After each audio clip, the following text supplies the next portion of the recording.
नमस्कार विद्यार्थी मित्रांनो, टॉपर करिअर अकॅडमी आपल्या यूट्यूब चॅनलवरती मी प्रशांत गायकवाड सर तुमचं सर्वांचं मनपूर्वक स्वागत करत आहे। आज आपण बघणार आहे न्यूजपेपर आणि त्याच्यावर अख्ख्या यूट्यूबला उडालेला सगळ्यांचा वादंग।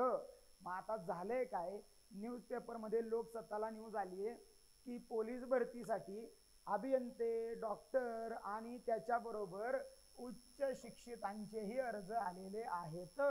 म्हणजे अभियंता पण आला, म्हणजे इंजिनियर पण आला, डॉक्टर पण आला आणि उच्च शिक्षित पण आला की जो उच्च शिक्षित ऑलरेडी होता। क्वालिफिकेशन काय आहे पोलीस भरतीला? 12th pass. मग 12th पास झाल्या झाल्या पोरगा पोलीस होतो का? 1% चान्सेस आहेत। त्याच्यानंतर जे पुढे 90% पोर आहेत ना, कॉलेजला ऍडमिशन टाकतातच, त्याबरोबर पॅरलल पोलीस भरती चाललेली असते। त्याच्यामुळे हा पॉइंट आहे ना, खूप मोठा इश्यू वाला अजिबात नाही। आणि जे रेग्युलर पोरं फक्त पोलीस भरतीवर डिपेंड असणारी, जे फक्त आणि फक्त जीवाचं रान करतायत पोलीस होण्यासाठी, त्या पोरांनी या गोष्टीवर अजिबात विचार करण्यात वेळ वाया घालवू नका। हे ते सांगण्यासाठीच हा व्हिडिओ बनवलाय की अभियंता आला, डॉक्टर आला, उच्च शिक्षित आला, मग आता अभियंता म्हणजे इंजिनियर आहे, मग त्याला गणित बुद्धिमत्ता धडाधड येतेली, हो येतेली, नो डाऊट येणारच आहे ती त्याला। डॉक्टर आहे, त्याला सगळं विज्ञान धडाधड येईल, हो त्याला ते येणारच आहे। पण ते येण्या अगोदर, ती वेळ येण्या अगोदर पोलीस भरतीचा एक सगळ्यात मोठा फेज आहे, एक सगळ्यात मोठी एक चाळण आहे। ती चाळणीतनं ही पुढे जायला पाहिजेत ना, ती चाळणीतनं ती खालीच पडणार आहेत। आणि ती चाळण म्हणजे कोणती? तर तुमचं ग्राउंड। आता ते ग्राउंड काढण्यासाठी आता डॉक्टर, तुम्ही बॉडी व्यवस्थित ठेवण्यासाठी अर्ली मॉर्निंग वॉक करणं जेवढं सोपं आहे, तेवढं पोलीस भरतीचं ग्राउंड काढणं सोपं नव्हे। ही साधी सोपी गोष्ट आहे। म्हणजे संत तुकाराम महाराजांनी त्यांच्या अभंगामध्ये लिहून ठेवले की निवडी वेगळे शिरा आणि पाणी, राजहंस दोन्ही वेगळा आली, इथे पाहिजे जातीचे, येरा गबाळ्याचे काम नव्हे। हे पोलीस होणं पण आता त्या स्टेजला पोचलंय की हे येरा गबाळ्याचं काम राहिलेलं नाही। त्याच्यामुळं या गोष्टीचा तुमच्या स्वतःवर अजिबात इफेक्ट पडू देऊ नका। की अभियंता येणार आहे, इंजिनियर येणार आहे, तुम्हाला माहित आहे ग्राउंडचं 4 राऊंड मारणं, 400-400चं म्हणजे 1600 मीटर मारणं, हे आता येरा गबाळ्याचं काम राहिलेलं नाही। त्याला मनगडात पावर असावी लागते आणि त्याच्यासाठी अगोदर वर्ष घासावं लागतं। पोलीस भरतीचा फॉर्म सुटलाय म्हणून फॉर्म भरलाय, मग मी होईल का? तर त्या पोराला, तुम्हाला स्वतःला पण माहित आहे आणि मी क्लिअर सांगतोय की अशा पोरांचं काम सिलेक्ट होणं नसतंय की फॉर्म भरलाय आणि मग तयारीला सुरुवात केली, अशक्य गोष्ट आहे। त्याच्यासाठी वर्ष 2-2 वर्ष ग्राउंडवर सकाळ संध्याकाळ 2 टाइम घासणारी पोरं आहे ती। आणि जरी धरून चाला ह्याच्याचा एखादा ग्राउंडला क्वालिफाय झालाच तर पेपरला काय फक्त गणित आहे? पेपरला फक्त विज्ञान आहे? मराठी ग्रामर आहे ना, मराठी ग्रामर तुम्हाला हातचं आहे। इंजिनिअरिंगला कुठं मराठी ग्रामर होतं, कुठं हिस्ट्री होती, कुठं पॉलिटिकल सायन्स होतं? अगदी इंजिनिअरिंगची टेक्निकल पोरं ज्या तुमच्या सरळ सेवेच्या एक्झाम्स देतात, त्यांना नॉन टेक्निकल विषय किती क्लिअर होतो बघा। PWDच्या एक्झाममध्ये, इरिगेशन डिपार्टमेंटच्या एक्झाममध्ये त्यांना नॉन टेक्निकल विषय क्लिअर होत नाहीत। त्यांच्या विषयामध्ये कदाचित ती मार्क पाडतील, पण हा नॉन टेक्निकलचा म्हणजे समाज सुधारक आहेत, इतिहास आहे, राज्यघटना आहे, भूगोल आहे, पंचायत राज आहे, पंचवार्षिक योजना आहे, इकॉनॉमिक्स आहे, हे त्या पोरांना क्लिअर होत नाही। त्याच्यामुळे तुम्ही या गोष्टीचा भाव स्वतःवर अजिबात होऊ देऊ नका। हा माझा सांगण्याचा पहिला मुद्दा की हे अभियंते, डॉक्टर, विक्टर आलेत ना, तुम्हाला केळ फरक पडत नाही, हे शुद्ध मराठीमध्ये सांगतोय मी, काही फरक पडत नाही आणि त्याचा विचार पण करू नका। आता झाला हा विषय संपला, आता राहिला पुढचा विषय कोणता? तर 17,741 रिक्त जागा आणि राज्यभरातून 17,76,256 अर्ज प्राप्त झालेले आहेत। ही प्रक्रिया आचारसंहितेनंतर सुरू करण्यात येणार आहे।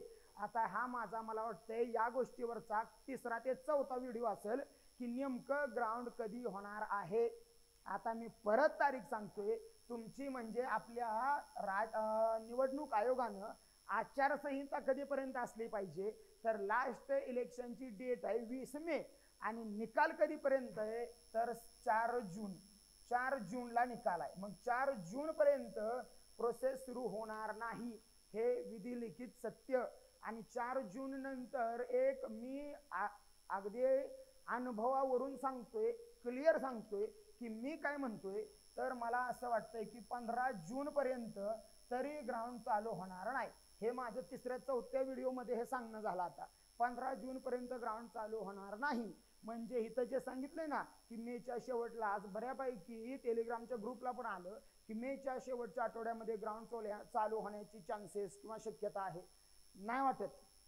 का बरं नाही वाटत? तर 4 जून पर्यंत रिझल्टच नाही. आणि जर तुम्हाला आज क्लिअर सांगतो की मेच्या शेवटच्या आठवड्यात जर ग्राउंड चालू व्हायचे ना, तर तुम्हाला ह्या आठवड्यात तुमचे चेस नंबर, तुमचे हाईट मोजायची यंत्र, गोळा, ग्राउंडची साफसफाई हे चालू झालेले व्हिडिओ पडले असतील आत्तापर्यंत. हे असं अजून कुठेही नाही. कारण त्यांचा जे मनुष्यबळ आहे ना, ते मुंबईतली काय भांडाऱ्याला गेलेत या, गोंदियातली काय कोल्हापूरला आलेत या, सोलापुरामधली काय सांगलीला गेलेत या, म्हणजे सगळ्याच्या सगळं डिपार्टमेंटलं मनुष्यबळ हे सध्या इलेक्शन ड्युटीमध्ये बिझी आहे. त्याच्यामुळं ग्राउंड ठीकठाक करायला कोणीही नाही.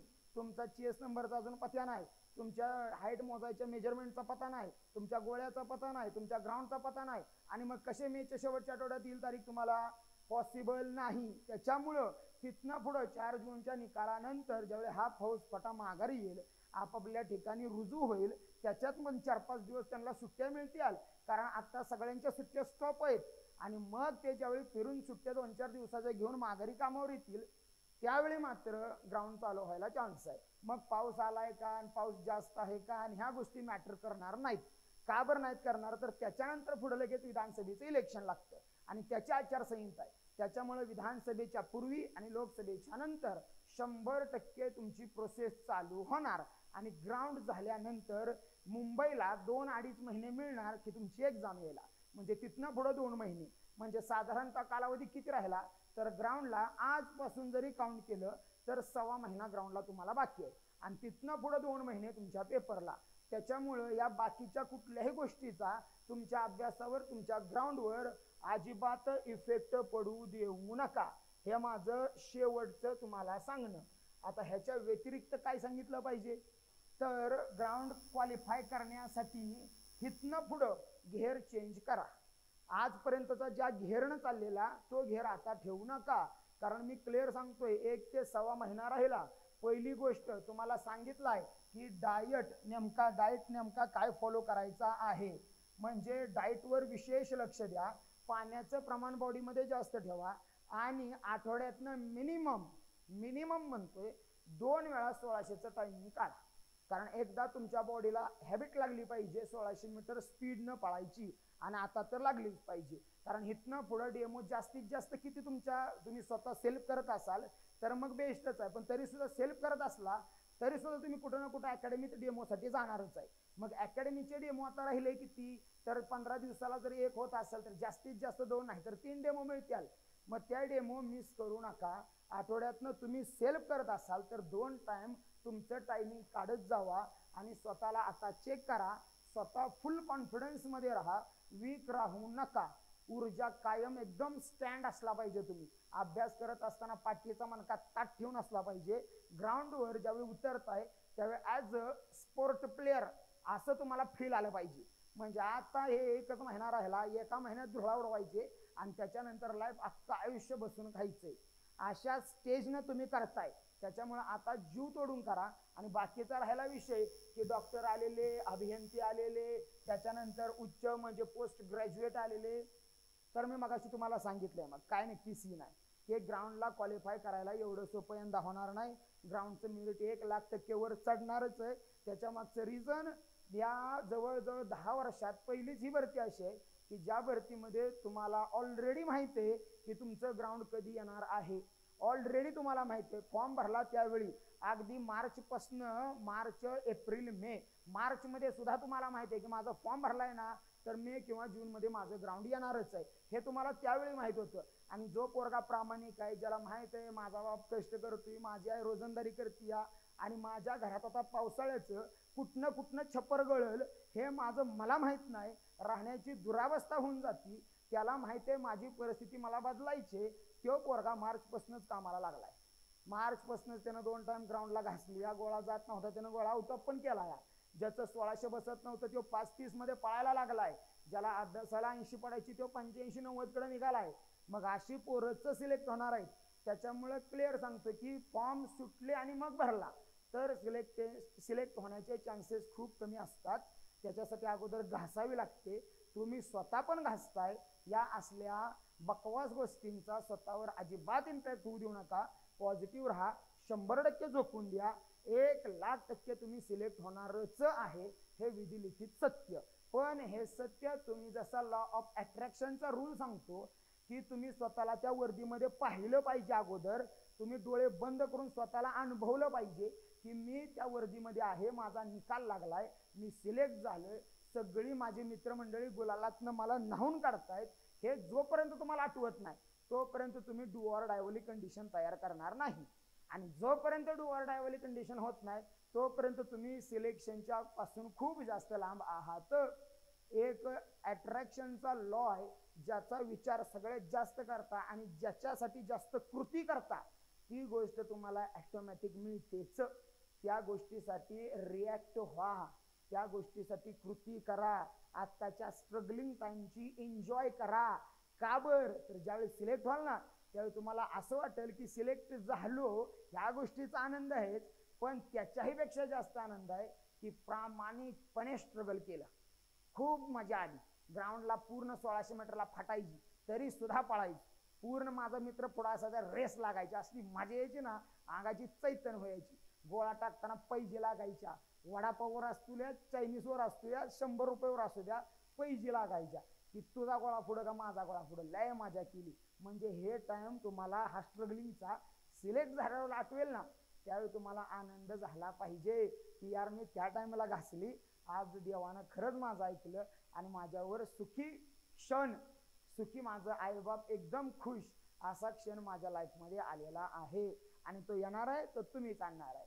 त्याच्यामुळे हे डॉक्टर, इंजिनियर, उच्चवर्गीय मॅटर करत नाही. ग्राउंड कधी तर 1,00,000% म्हणतोय बघा मी. 4 जूनच्या नंतर, 4 जूनच्या आधी मे फी विषय सोडून द्या. त्याच्यामुळे लय लोडमध्ये राहू नका. प्रॉपर नियोजन लावलंय तुम्ही, प्रॉपर फॉलो करा. बाकीच्या गोष्टींचा इम्पॅक्ट जास्त होऊ देऊ नका. नॉलेज जिथनं मिळेल तिथनं घेत जावा. जो पोरगा सांगेल त्या पोराकडनं तुम्ही त्याची ॲडवाईस घ्या. योग्य वाटली फॉलो करा, अयोग्य वाटली इग्नोर करून टाका. पण तुमच्या यशासाठी जर महत्वाचं असेल ना तर 100% त्या गोष्टीला फॉलो कराच. कारण तुम्हाला सिलेक्ट व्हायचंय, तुमची परिस्थिती तुम्हाला बदलायची. आणि 1,00,000% खरी गोष्ट सांगतो की प्रत्येकाच्या घरात असा देव एका माणसाला जन्माला घालतोच की तो माणूस त्या घरची गरिबी दूर करणारा असतो. मग तुमच्या घरात तुम्ही स्वतः आहात. आणि हे मी बऱ्याच व्हिडिओमध्ये सांगितलंय. इन्स्पिरेशन इथनंच मिळतं. बाबांनो कष्ट करा, परत एवढी मोठी संधी मिळणार नाही. ठीक आहे, थँक्यू.